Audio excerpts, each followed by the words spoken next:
Red VTV's instant reaction supported by A-Star recruitment for the 2019 season as we reflect on Saints' 4-0 victory over the Castleford Tigers here at the Totally Wicked Stadium this evening.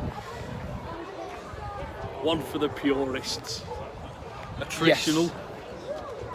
Yes. Takes me back to 10 years ago when we beat, albeit in muddier conditions, the Celtic Crusaders 4-0 in Bridgend. Tom Armstrong with the try. We looked zonked. I was going to say for the first half hour, but probably for most of the game, didn't we? Yeah. Mentally and physically, probably after Wembley last week. Yeah, I think some people wanted Saints to really put on a show, but as the game last night, Salford and Warrington showed, it's not really going to happen after getting hyped up for such a big occasion. It's not always going to happen that you're going to get disappointed. You're going to come out and want to win, and you win in whatever way is necessary, whether that's putting in the defensive performance that we've put in tonight to keep Castleford scoreless. And let's be honest, we put ourselves under an awful lot of pressure tonight, didn't we? Yeah. And I think that's what Justin Oldbuck will be most pleased with tonight is we were spot on defensively for the entire game. Well, that's it. You allude to it. It's the same as Wembley where we made all them mistakes. We've done it again tonight.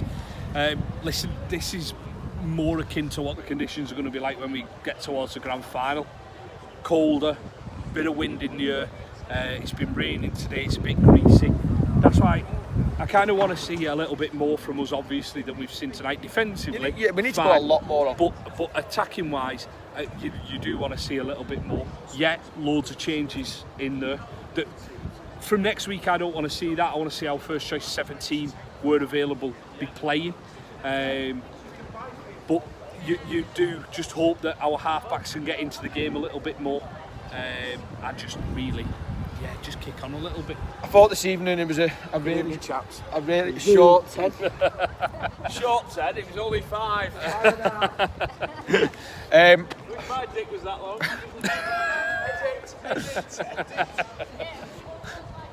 I hope that got caught. Yeah. Apologies if you caught that on camera, as Sky would do.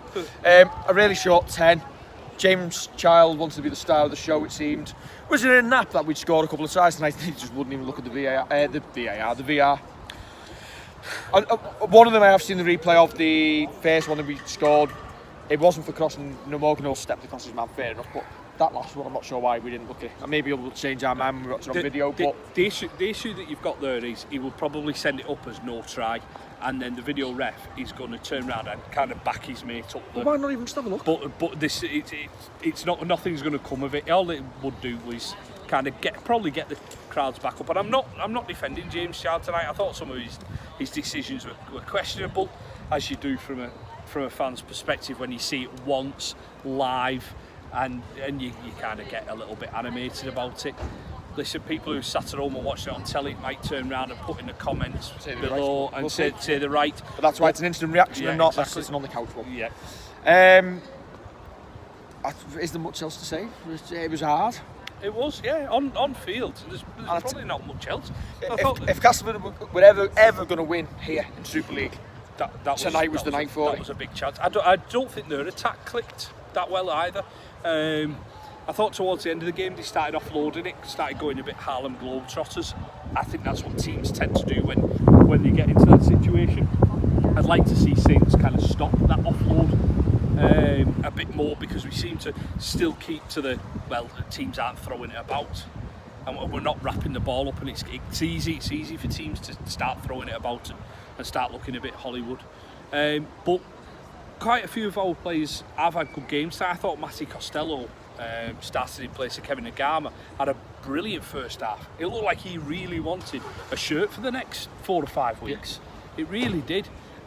So yeah, it's interesting to kind of see what he does with his first choice 17.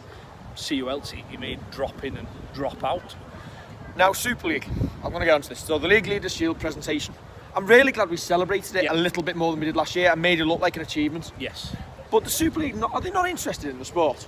Because from a marketing perspective, if you're going to set up the stage to do a presentation that it's going to be carried as a picture in a lot of the national newspapers tomorrow, it's going to be shown live on Sky, Why do you set the background up as the empty away stand and not do it side on with the full stand behind you, or in front of the west stand for the crowd? Yeah, it's not always great for the paying spectator, but if you're looking to grow the sport as the Super League, what on earth is that all about? Well, the pictures will probably just look at the players. Hopefully it'll be masked by the fire in the background. It will be. And I think it is for the benefit of the home fans here, because if they put it in front of us, I'd be whinging that I couldn't see them lift it, and I wouldn't care about pictures. Side on. No, but then the people in like the north or the south stands would have a whinge as well. Oh, we're all having a whinge. We'll have a whinge either way. No, for me, that is it's the correct decision. Listen, photographers are professional enough to have that fire in the background, to have all that mass. They'll be focused in on the players. Not I still think we're trying to grow the sport a little bit. I think we should have had a crowd in the background. Make it look like a big crowd. But anyway, if you think a picture with no fans in the background is the difference between fans coming to the game and not. I'm talking about. You're on about growing the game. I'm talking about the impression in the Nationals when they see it. It'll be masked in the background. But I'm glad we celebrated it. I'm glad the trophy got lifted. Well, the trophy, the League Leadership. I think it should be a bigger trophy. Well, I do, yeah. I've said that for years. It needs to be more celebrated. It needs to be a better kind of label attached to it. We should be named the Premiers now, for example. Yeah. Not champions. We know how the sport works. We should be the Premiers. It should be a massive. I don't know. We are the minor Premiers. No, not minor, because minor knocks it down. We should be the Premiers. It should be a positive thing to say. You remember when they had the £1 million game? Well, it's a shame that Super League. They get a bigger celebration when you win that. It's a shame Super League can't kind of push for sponsorship, that your prize money at the end of the year for winning the league, for being the most consistent team across the league. So whether it's us, Warrington, Wigan, Huddersfield have won it in the past, Bradford, whoever have won it in the past, gets a big check. I think they do get more than they did previously, but maybe not. Make it the £1 million game. Make the final game when you lift it, that's your £1 million game. Huddersfield next week. Yep. That's got to be a game that we should hope to click in. And as I say, get back to Saints' performances of first 17 in, if they're fit. They're fit enough to play. People will be playing now with little knocks, little niggles. Listen, this is the time to get your kind of cohesion right. Anything else to add tonight? Depends if you want to talk about the chairman's comments in the programme. I hope the cheque is a bit bigger, because we might be paying a bit back. I think he was spot on, personally. Yeah.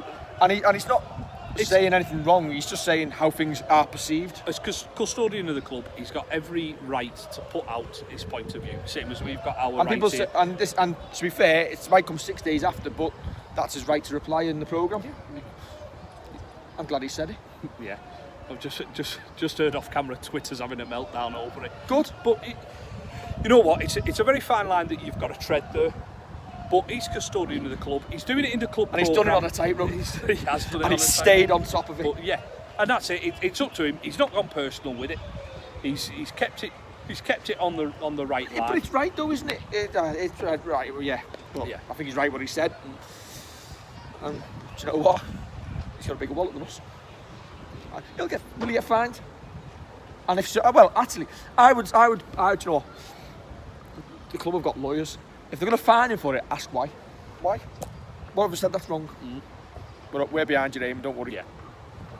100%. Don't forget to like, share and subscribe, and we will catch you next week. You need to subscribe. Get us to 1500 before next week, or Kev will shave his head.